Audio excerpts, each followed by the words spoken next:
Okay, up next we have Tora talking about Zama's fhEVM. I'm looking forward to this one. We've been chatting about this for quite a bit over the last couple of days. Thank you for the introduction. So yeah, I'm Tor Frederiksen. I'm going to be talking about Zama's fhEVM, basically how to get privacy on top of an EVM on a blockchain. So just a little information first about what Zama is. Zama is a cryptography company. We provide open source homomorphic encryption solution for both AI and blockchains. Those are the main two use cases, although our core is fully homomorphic encryption. For those of you who don't know, fully homomorphic encryption basically enables you to compute unencrypted data blindly. So you can encrypt some data X, send it to a server who can then evaluate any function on the encrypted data and return the output to you, which you can then later decrypt. So if it's only you doing this, it doesn't make much sense unless you're considering a case like outsourced computation. But fortunately, fully homomorphic encryption allows composability. So this means I can encrypt some data, you can encrypt some data, and so on.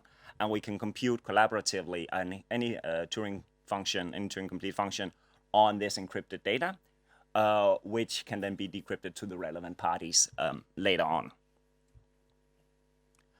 FHE has been an elusive primitive for many, many years. Cryptographers saw it as the holy grail of cryptography and thought that it would basically be impossible. And then in 2019, Craig Gentry came up with a very brilliant paper that showed, well, you can actually do this. It's very, very slow, but it is possible. Since then, there's been a lot of research from the cryptographic community in this primitive and how to optimize it and make it work faster and get more practical, which is also what we're seeing today. And there's a mass acceleration still. We're still in the early days of FHE, so we expect it to get much, much faster within too long, especially once specific custom hardware and things like this ends up being made for FHE. So, I mean, this is a conference about privacy, and there's been a lot of talk about different primitives. So just want to highlight the difference between the main three primitives for encryption we see here in the blockchain setting. We have FHE, fully homomorphic encryption, zero knowledge, and secure multi-party computation, MPC. All of these primitive offers privacy in some form or another. So they have all that in common. But the specific characteristics of each of these is still different.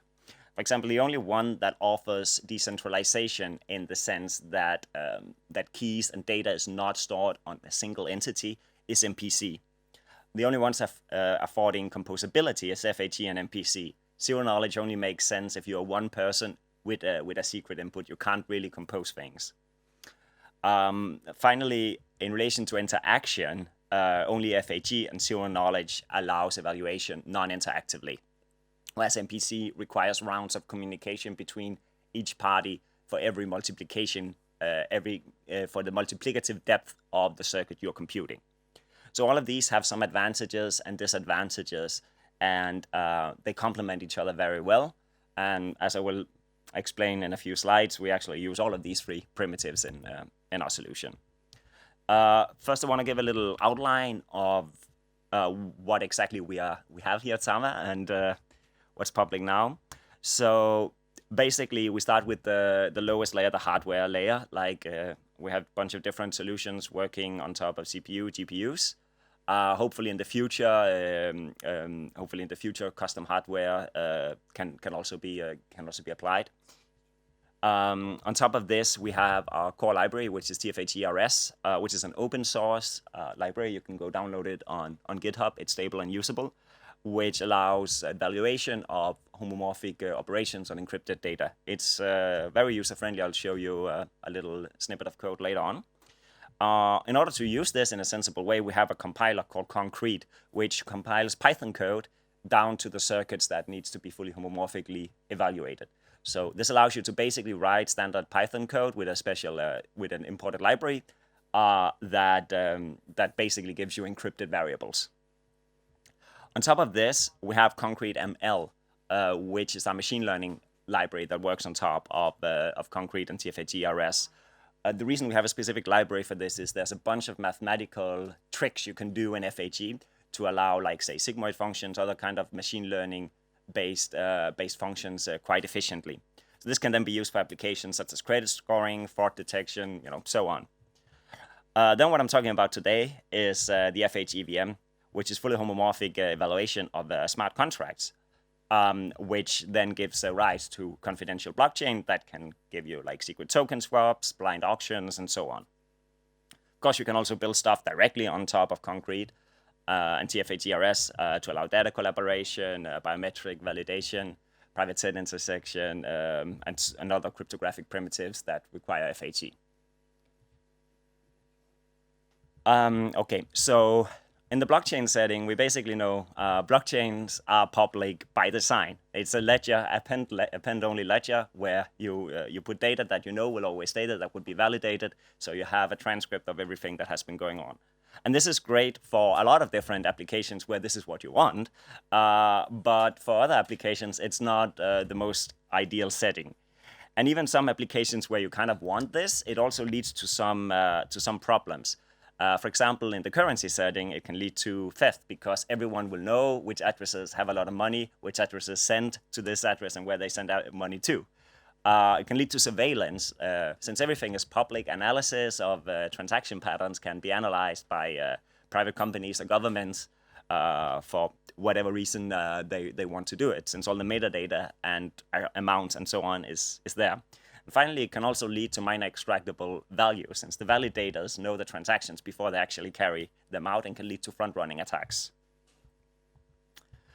So by adding encrypted variables with our fhEVM, we allow a smart contract to be evaluated using homomorphic encryption, and thus securely. So this allows end-to-end encryption of transactions and state, composability between different smart contracts and different clients. While we built this on top of the existing EVM with Solidity, so it means it doesn't break any existing state or dApps. It's something you can add on top. So this basically means that the values you compute on remain secret, but the contracts and the who transacts what, when, and to whom is still public. So you get, like, kind of the best of both worlds, in that users can still audit the contract. They know when the data will be used. They know how it will be used. People can still audit the blockchain to some extent, but you still get the privacy of having the actual variables hidden. And this can, for example, be used for access control and different kinds of composability. Some specific use cases for this is tokenization of private tokens, blind auctions with bits where the bits are hidden, voting where the votes are hidden and you only get the result. It has applications to decentralized identifiers, since now you can have identifier validation on the blockchain without revealing your actual variables, only whether or not you fulfill a certain policy that's required. It allows private transfers. It can be visible to see who is transferring to whom, but not how much. So you get a privacy of the amounts of tokens you have and who you receive from. How much you receive. Finally, another use case is on-chain gaming. Because we have this encrypted state, we can simply have a random seed that no one knows that can be homomorphically evaluated in a PRF, which allows for cryptographic randomness to also be used in smart contracts. So there's a lot of exciting use cases you can add on top of the EVM by using this. So I want to give a little bit more of some deep details on how exactly this works. So as I mentioned, we use, like, the big three privacy-preserving cryptographic primitives to achieve this: FHE, MPC, and zero knowledge. Basically, we consider the setting where we have the blockchain, which is a layer 1 blockchain that's EVM compatible, although running with custom validators, because they do need to run the code to evaluate the fully homomorphic circuits. We have one public key, which everyone will encrypt under, and all the validators will know this key. The secret key will never exist in plain anywhere. The secret key will be secret shared between a set of parties that realize a key management service. And this is done using MPC. So for the setup phase of this, when you start the blockchain first, you run a distributed key generation protocol between the KMS servers, such that each of them learn a share of the secret key, and the public key gets posted to the blockchain. So now when a client wants to encrypt some data for a specific smart contract, they just use the public key to encrypt it and can distribute this with the validators. The validators can then carry out operations in accordance with the logic of the smart contract to learn the encrypted output.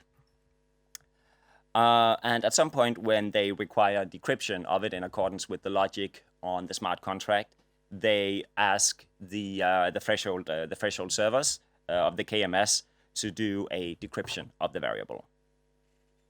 It's also possible, say, if you're a client and you are realizing an encrypted ERC20 contract, you want to know how many tokens you have, right?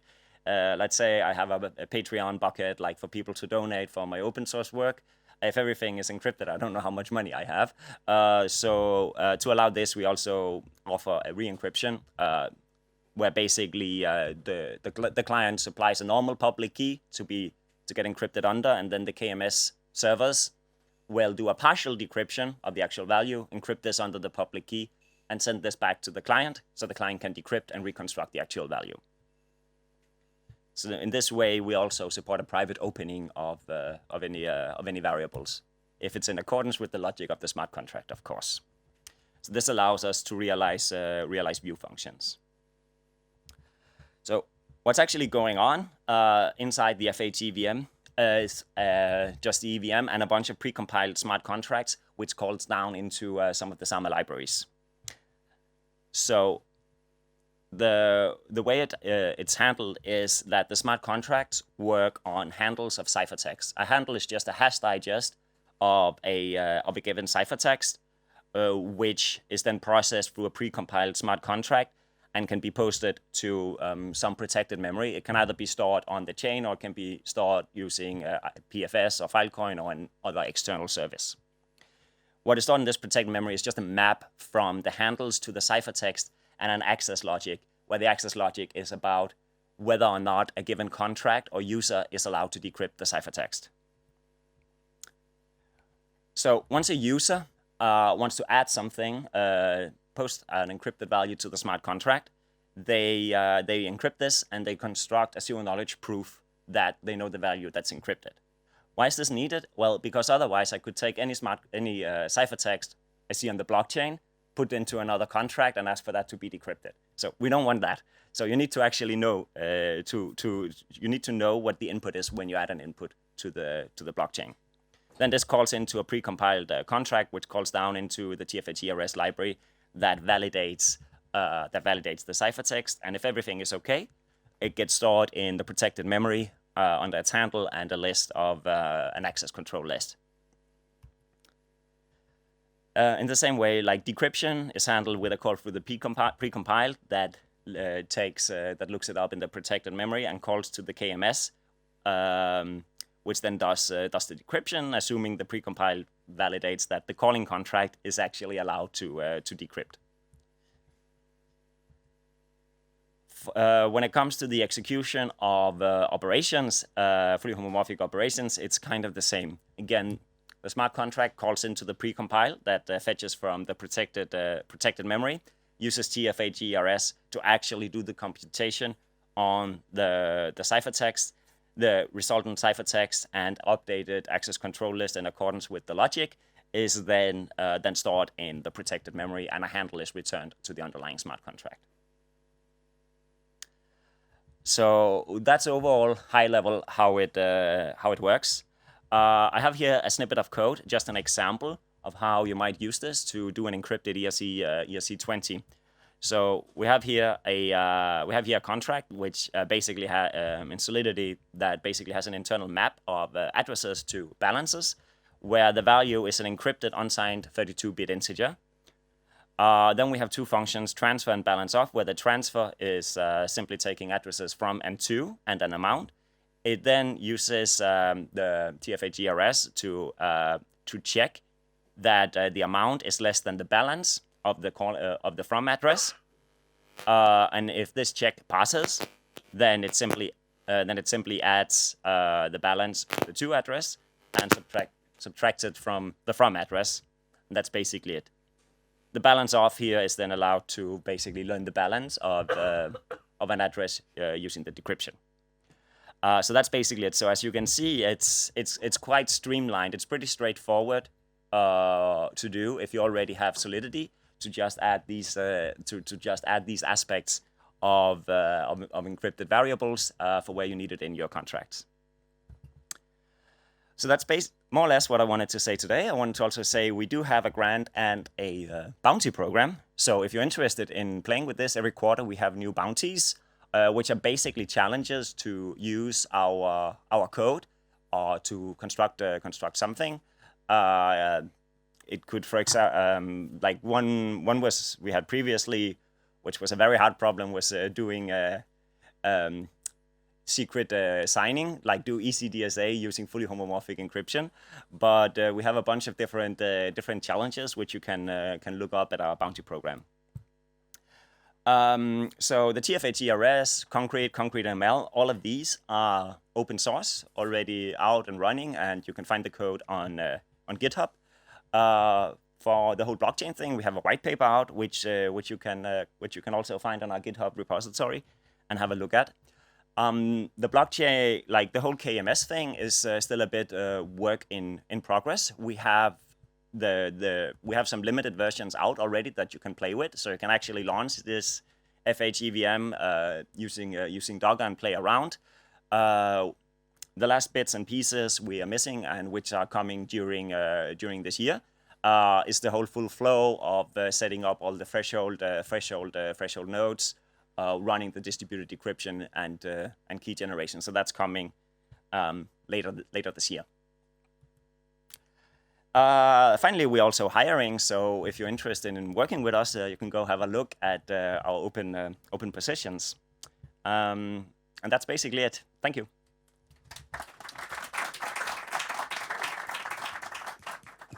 Does anyone have any questions? Yeah, that's what we like to see.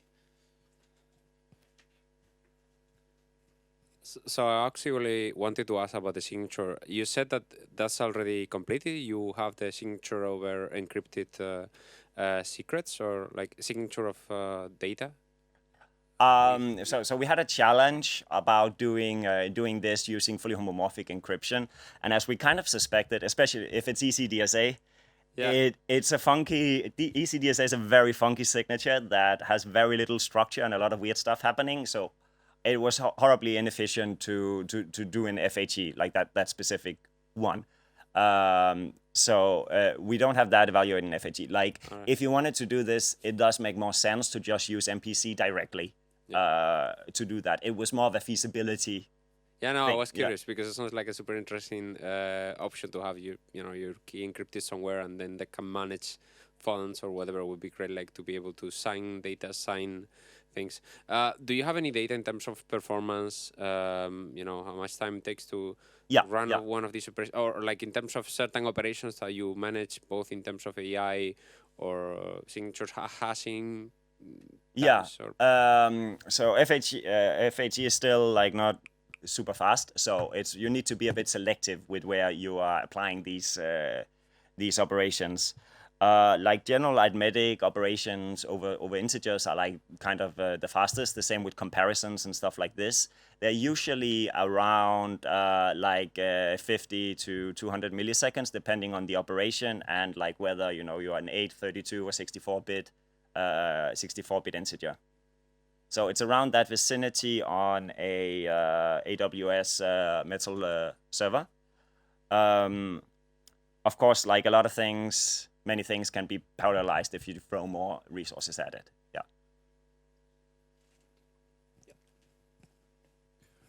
Hardware availability, you mentioned hardware. Is there like, who's behind it? Like, is Intel doing something? Will it be something we can expect to have in a CPU, for example, like we have TPM now? I'm not part of those of that part of Zama.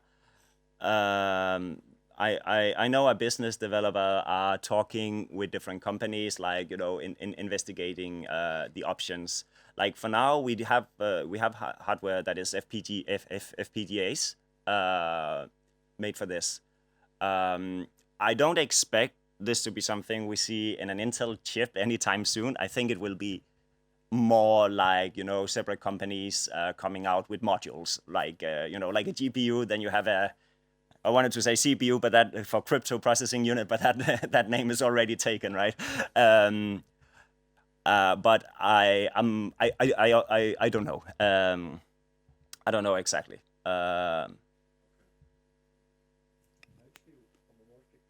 Homomorphic processing unit, yes. Yeah. Amazing. Thank you so much. That's all we've got time for. Another round of applause. Thank you.